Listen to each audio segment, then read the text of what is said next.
Good morning. And today we talk of success. All the religious leaders, all the gurus, all the scholars have been talking about success and they have been giving their own advice. Some of them is good,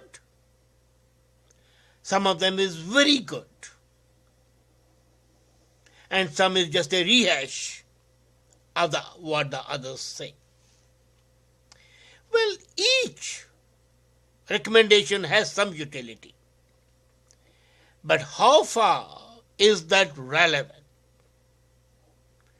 And can there be a single panacea, a single suggestion that can lead you to success? No. Success is a compendium of diverse factors. And today we shall take one factor in consideration. That is your beliefs. Before we talk of success, let's know why we fail. And we fail primarily because there's a disconnect between our intentions and our actions. We really don't intend to pass. We really don't intend to be successful. Well, you must be thinking that this is an anomaly. This is a paradox. If we are trying for something, why should we not be successful? We are appearing in an examination. We are appearing in an interview.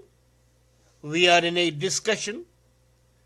And everybody wants to be successful. So why should the intention not to be successful? It's because we do not differentiate between the reality and the illusion. Our intentions are based on our beliefs. So our system of beliefs, our set of beliefs, and our subset of beliefs is the most important part as far as our success or failure is concerned. Now you would ask, if we have beliefs and if we have intentions, then why not? The reality is that while even when we have intention or we have a belief, it's a false belief. There are two sorts of beliefs, implicit and explicit. Normally we go under the mistaken notion that our explicit belief is our belief, and therein lies the tragedy of failure. Our explicit beliefs are not our beliefs. They are impositions. Impositions by society, impositions by our teachers, impositions by our religious leaders, impositions by our parents, by our teachers, by our class, what we have learned, and most importantly, by our peer group. These are not very, very significant way of expressing it, but the reality is that we pose more often than not, and that posing makes us so complicit in the conspiracy against ourselves that we let our explicit beliefs take over our implicit beliefs. I'll give you an example. A child is going to the school to give an examination. And his parents have been telling, oh, you'll be successful, you'll be successful. The teacher says you'll be successful. Inside the heart, he knows that he has not prepared well. But he is bolstered up by the absolutely flattering and sometimes misleading praise. I'm not saying that don't bolster the confidence. That's important. But too much of it can have baneful effects. So this child, when he goes in an examination, Explicitly believes that he is going to be successful, but inwardly he knows that he is not. And the result is what was to be expected. The same happens when you go for an interview. You go there because you think you have the minimum qualification, you are well dressed, you are handsome, you can exchange ideas, you can communicate well, your body language is strong. All this blah blah blah sort of thing. You reach there, you look couple of people. First, the number of the other candidates might terrify you. Not visibly, but internally. Here your id, ego and superego come into play. And implicitly you believe that there are people who might be better than you are. And when they are the better people there, even though you believe that you are better qualified, you will be a failure. So, your success would depend in case you have implicit belief and you act according to that implicit belief, not according to a belief that has been foisted on you, imposed on you. As a matter of fact, the explicit beliefs are an invasion of your personality. They are not what you are. They are veneer, a camouflage, a cover, a burqa, a hijab for your reality. Now, implicit belief is by association, mental association. It is developed by your interaction with the people, interaction with the books, your understanding of the situations, and diverse other factors. And the conflict arises that you see all around you truth forever on the scaffold, wrong forever on the throne. I'm just giving you an example. And your religion has taught you, do good and you'll be successful. And you find the people who are not doing good are successful. What happens? You are there, want to do good, but inside you there's a little imp who is telling you, well, you're going to do good, but you'll be a failure. See, truth forever on the scaffold and wrong forever on the throne. Now, when these two negatives, diametrically opposed impulses, are fighting in the battlefield of your mind, how can you be successful? The battlefield of your mind, of your thought, is a warfield where implicit beliefs are in a constant fight, a constant struggle with the explicit beliefs. And in case your implicit beliefs can overpower your explicit beliefs, success is yours. Again, I will not take up the normative or ethical aspect of belief. I am not indulging in that. Ethics are different. Morality is different. Beliefs are what you really care, what you really think.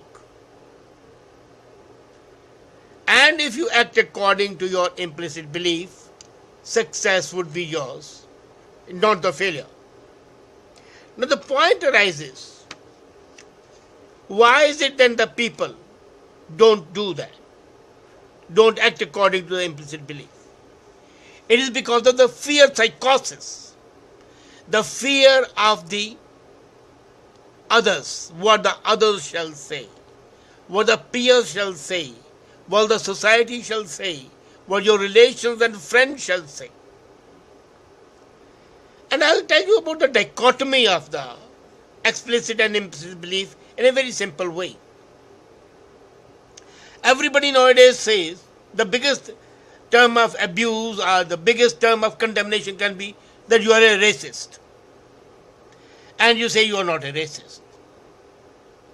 Now imagine a situation, you are sitting in your office and your very good colleague is a Chinese. And you get along like houses on fire. Then, one day, he criticizes you. And instead of saying, well, he's a friend, he's a colleague, you have been together for a long time, you know each other, and you take his censor, his condemnation in a sporting manner as a suggestion by a friend well meant. No, you don't do that. You mean to say, well, these chinkies are not to be depended on. Immediately the word chinky-eyed comes to you, well, not depended on. That was your implicit belief. Not all the vows and the oaths of friendship and humanity that you were talking about. The racism inherent in you has come up. Those who are coming from India know it. That the people in Tamil Nadu will not like to give a house on rent to a Punjabi. Punjabi would always think very derogatory manner of a Bihari. They condemn Gujaratis as being miserly. Anybody outside your region, your society is bad. Go to the global values. You want to talk of the money people who are careful for money, go to talk of the Jews. Incompetent people, talk of the Poles. Misers, talk of the Scots. Right or wrong, these are ingrained implicit beliefs. And they find expression in jokes, in snide remarks, and in your utterances at the time of stress. And naturally, these are the implicit beliefs that are responsible for your behavior, both personal and societal.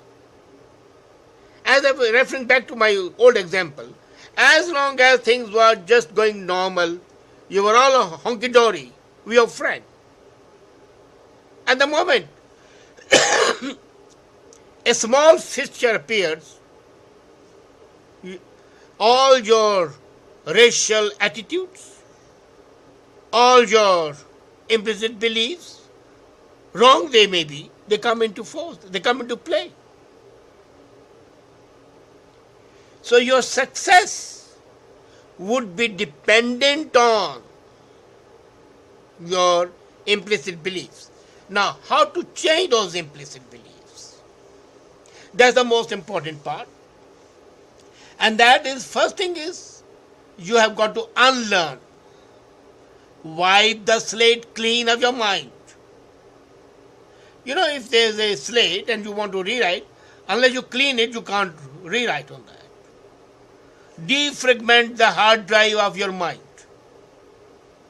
Let the associations be at one place, defragment it and then delete them. And how to do it? It's by association. Now I'll come to a very, very burning topic, which is Islamophobia. All terrorism is because of Islam. Islam is terrorist. True or wrong, I'm not going into that. But that is what is going all over the world today. You have very good Muslim friends. And yet in the heart of your hearts, you think they might be connected. They may not be. They would not be. Now how to get over this fear? How to change this belief? Simple. You enjoy all the music and the poetry which Islam and the Muslim writers and poets have given. You enjoy the kebabs, you enjoy the biryani.